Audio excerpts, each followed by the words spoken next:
New England and along the East Coast, and I also do flea markets. So I see a lot of material. There's an awful lot of material to look. And what I see here is a very nice mixture. This is a very good collection of things. A few words before I begin. There will be at times things that I do not know. I will tell you so. I might be able to tell you about the item, but the evaluation I might have to pass on just because it is out of my realm of knowledge and out of my category understanding. There's no use to make up some price for you that may or may not be real. So that, and I know we always have our friend eBay close at hand, which some of us have already done. You know, this is a good way to determine evaluation. One of the best ways to evaluate a course is what it means to you here. Some things have no dollar value because they have a nice story with them. And I'll try to move quickly. There are a lot of items, and people are anxious to hear about their items, so I'll try not to talk too much about items as I move along. Oh, one more announcement. Sorry. We are offering a small lunch or chips and a drink for $3, or you can get a hot dog or whatever you'd like. You just see Karen, and she'll give you the utensils you need to go get it if you'd like. And I won't be insulted if you get up and walk away out of the room. I know why you're getting up. The first item, and I usually like to say, whose item is this? Right here. All right. I usually like to engage with the owner as you hear about what this is. This is a humidor for cigars and cigarettes, probably cigarettes. And if you smell, it has this odor of cedar inside, and that was there on purpose because it kept the product very fresh. It is brass with a inserted picture up on little ball feet. These were very common at the turn of the century, up through the 30s, where smoking was much more prevalent. People, you know, nowadays there's so many public places we can't smoke, so that it's on the decline. But it's in very nice condition. Where did you acquire it? And what? My great-grandmother, so it's late 1800s. Yes, yes. And what about Mako, who etched that picture on the front? See, now that I do not know. It's actually, the picture on the front is wood. It's like a, I don't want to say burnt wood, but it is a textured surface. So that is an insert that has been put into the top of the cedar. And cedar is a relatively soft wood, so it is easy to tool it, I guess is the word, to make an image, so that it makes a very attractive piece. And this would probably have been a gentleman's piece, even though it belonged to your grandmother. Mm-hmm. Most likely it would have been a gentleman's piece, and would have been sitting in his private reading area in the home or in his office. And the value on these are, this is a particularly nice one. What makes it nice is the open fretwork along the side. It isn't just a box. And the artistry of the inserted wood piece. This is probably worth $85 to $95 would be the value. Very nice piece. Thank you. Yes. Cool. I guess I will just sort of go down the table. I feel badly. My back might be to some of you as I go, and I don't mean to do that. But I'll just go down the table. This is a picture. I hope friends can see it. It is a curio, and you can see it is very ornate. This is a style of furniture, sort of a Baroque revival that became very popular in home furnishings from 1870 up through about 1920. People were attempting to revive the feel of the elegance of Europe. They longed for the ornate decoration, and this is a very good piece. It is most likely has a lot of French influences with the curved. Whose piece is this? Yes. What could you tell me about it? Not much. We bought it at auction. Okay. And I don't know, the doors on the bottom were like slanted. Yes. Doors, but I don't have any other information on it. All right. I didn't know if it was family or not. No. But it does have a lot of French influences,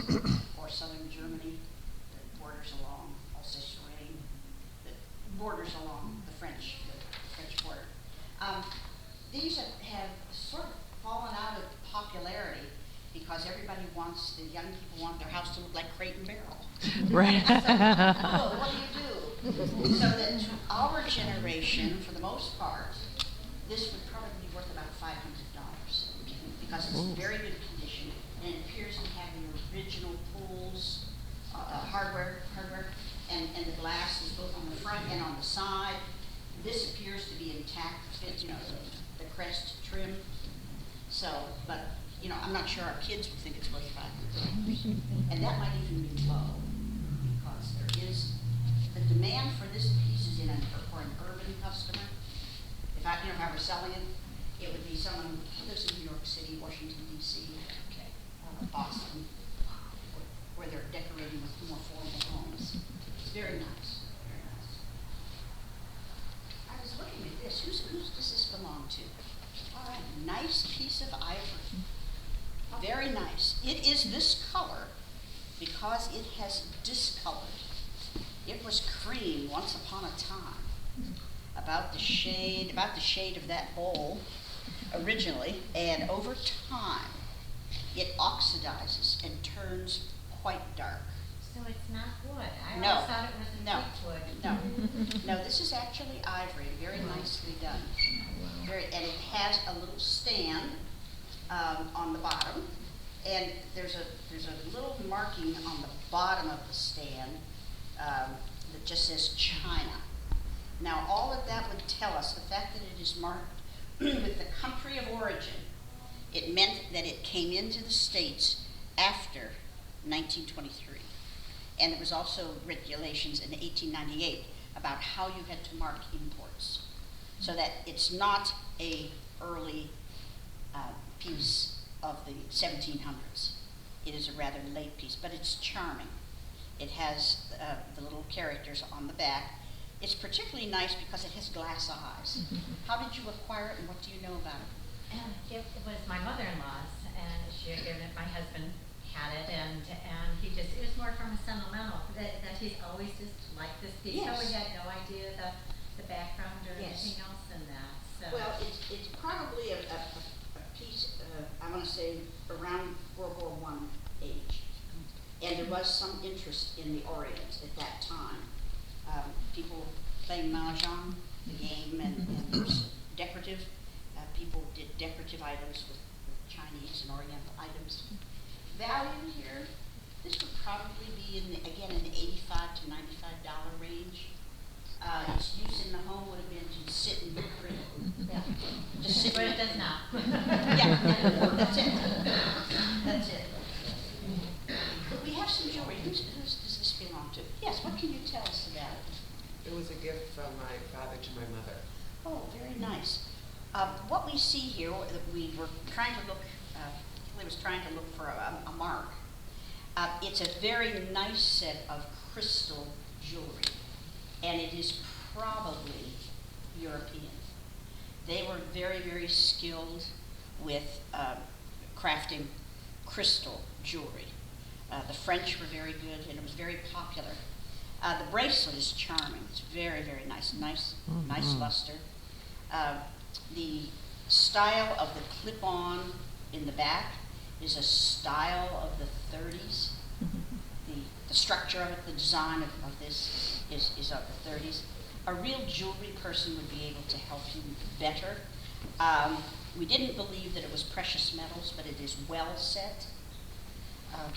Very attractive. Value here, I'm in the dark a little bit, but certainly not junk at all. And I know nowadays most women have pierced ears, so that it's an option. Some people change them and have those many pierced ears.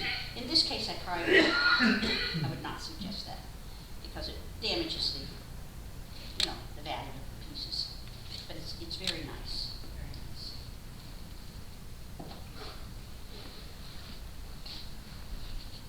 Small, whose is this? Okay, what do you know? I acquired that about 35 years ago from a lady that said that she had that in her family for quite a number of years. This piece is a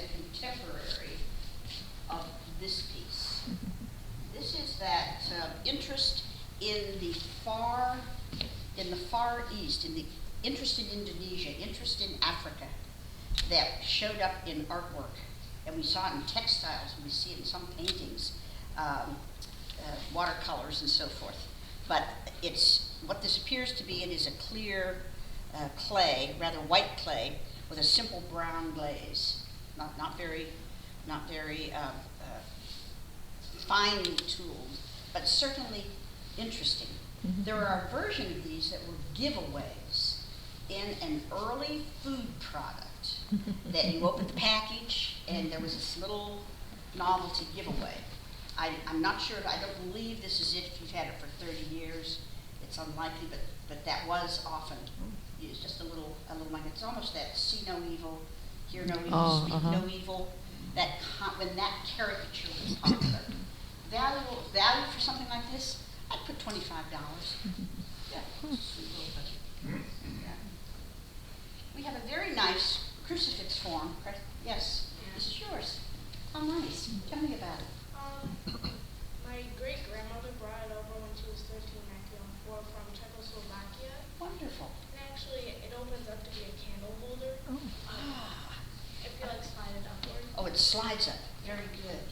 Oh, I see. Oh. So, Very nice. Oh, wow. And we believe that it was used as her light for when she read the Bible. Yes. And it certainly was before I think we believe that it was made before she was born in like the early 1890s. So.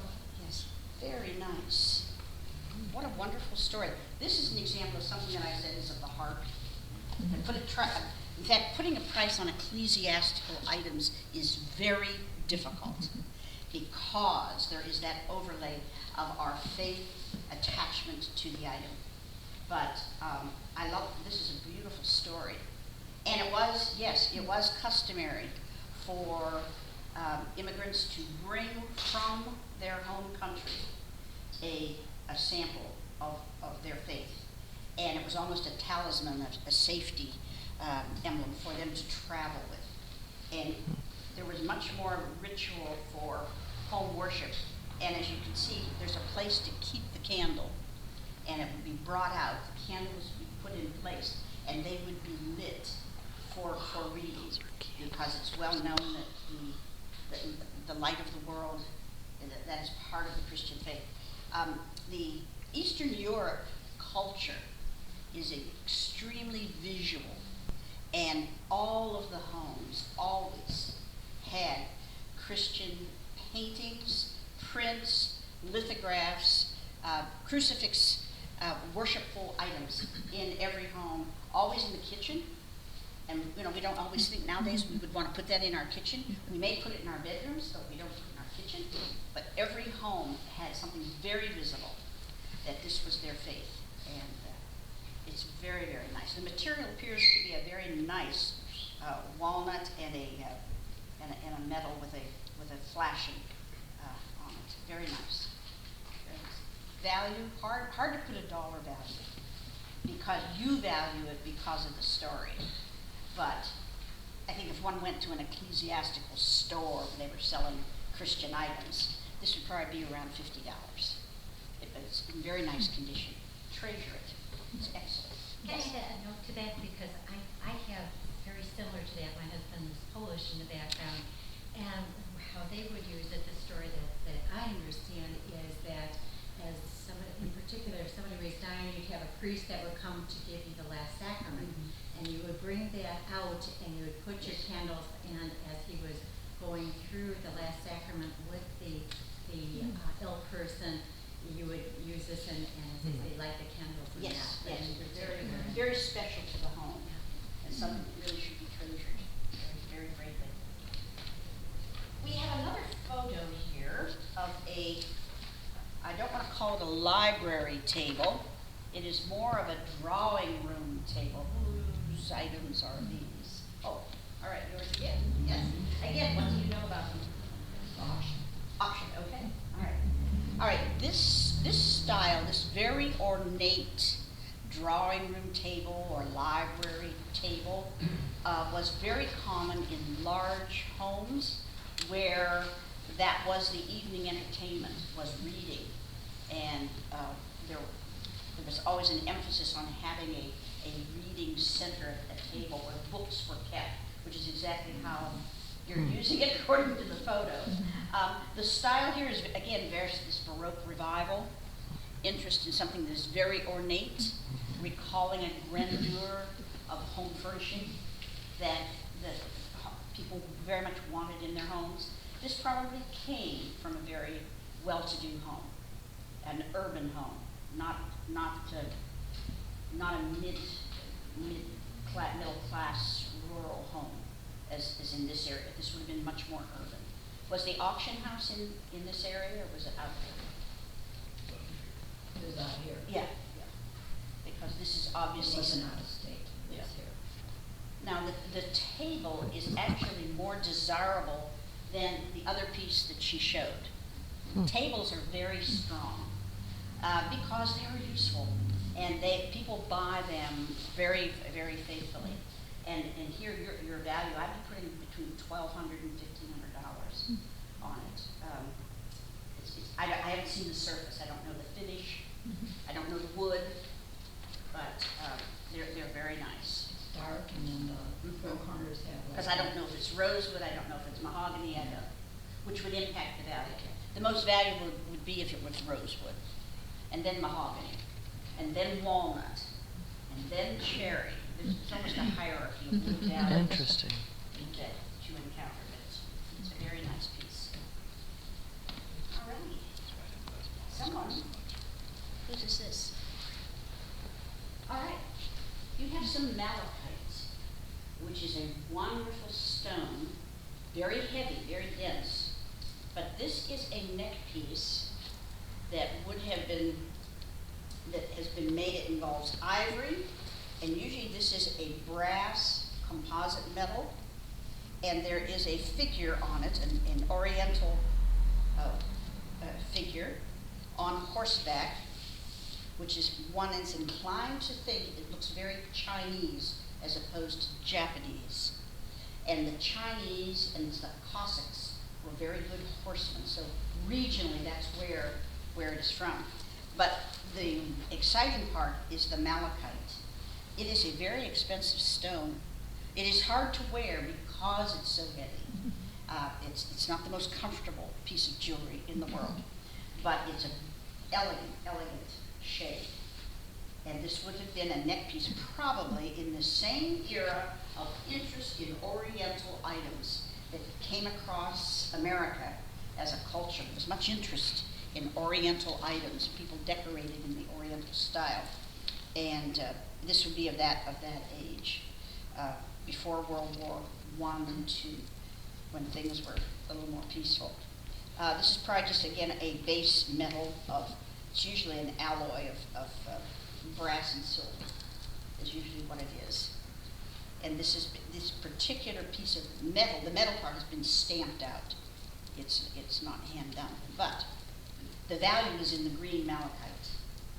And I see pieces of smaller size, and they're $200. So this is probably close to $300. And of course has a nice look. How do you ever bring it out, or? Actually, it's Chris, my sister-in-law. Yeah. Her mother is the one that went to Indonesia. That's what we're All doing. right, yeah. Mom and Dad. Yes, it's a lovely thing just to look at. It, such a nice. Your mother-in-law. Or my mother-in-law. There you go. My mother-in-law. Coming up the table, there's something. We have some German. All right. What do you know about it? My dad got it in World War II. Okay. But in Germany, and I don't know anything about it. All right. Yes. Well, if one looks at it, it was this was issued and it's dated 1910, so that it was probably in circulation or was purchased, at that time. I will admit this is an area where you need a coin and money collector. Usually those that do paper goods are very good with this. So I'm going to pass on the price because it would be foolish for me to attempt.